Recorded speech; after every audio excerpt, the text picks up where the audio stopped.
2025 reconstruction, 2026 development. Andhra Pradesh ముఖ్యమంత్రి చంద్రబాబు నాయుడు ఇప్పుడు administration gear మార్చారు.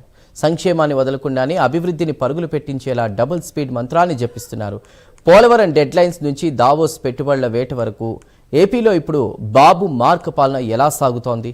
2026లో ఆయన వేస్తున్నటువంటి ఆ మాస్టర్ స్ట్రోక్స్ ఏంటి? ఈ ప్రత్యేక కథనంలో ఇప్పుడు చూద్దాం.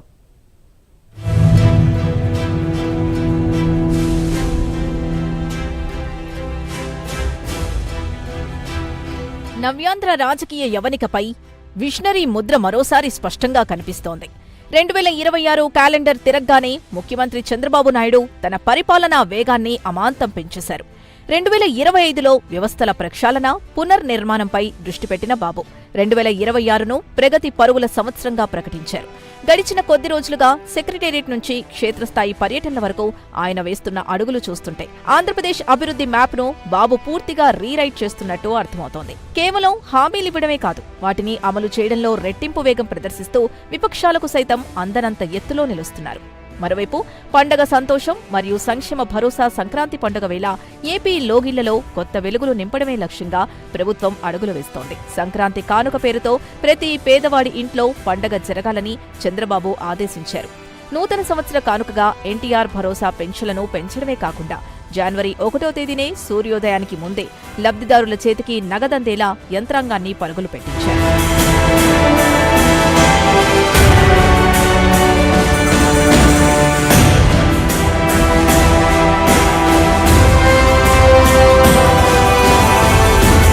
అన్నదాత సుఖీభవ 3వ విడత నిధులతో రైతన్నకు పెట్టుబడి సాయం అందిస్తూనే ప్రజలపై పైసా భారం పడకుండా విద్యుత్ సంస్కరణల ద్వారా సామాన్యుడికి ఊరటనిస్తూ బాబు పక్కా ప్లాన్తో ముందుకెళ్తున్నారు.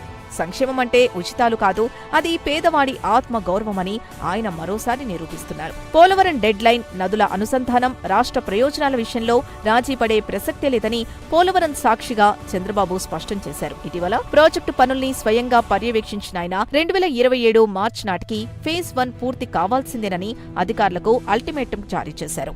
అయితే రాయవరం సభలో బాబు చేసిన వ్యాఖ్యలు జాతీయ స్థాయిలో చర్చనీయాంశమయ్యాయి. నదుల అనుసంధానం ద్వారా ఏపీని రత్నగర్భగా మార్చడమే కాదు, అవసరమైతే తెలంగాణ కూడా నీటిని ఇచ్చి ఆదుకుంటామని ప్రకటించి తన పెద్దరికాన్ని చాటుకున్నారు. నీటి వివాదాలు పక్కకు పెట్టి 2 రాష్ట్రాల తెలుగు ప్రజల ప్రయోజనాలే ముఖ్యమని ఆయనిచ్చిన పిలుపు తెలుగు రాష్ట్రాల మధ్య సరికొత్త మైత్రికి బాటలు వేస్తోంది. ఆంధ్రప్రదేశ్ బ్రాండ్ ఇమేజ్ని ప్రపంచ స్థాయికి తీసుకెళ్లడంలో చంద్రబాబు శైలి వేరు. ఈ నెల 19 నుంచి 23 వరకు దావోస్లో జరగనున్న వరల్డ్ ఎకనామిక్ ఫోరం సదస్సుకు ఆయన సిద్ధమయ్యారు.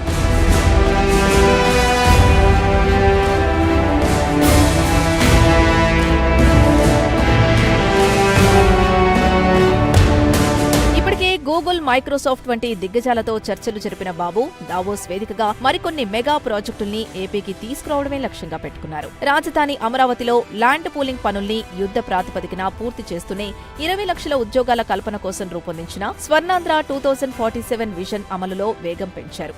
యువత కలలే తన లక్ష్యమని బాబు ఉద్ఘాటించారు.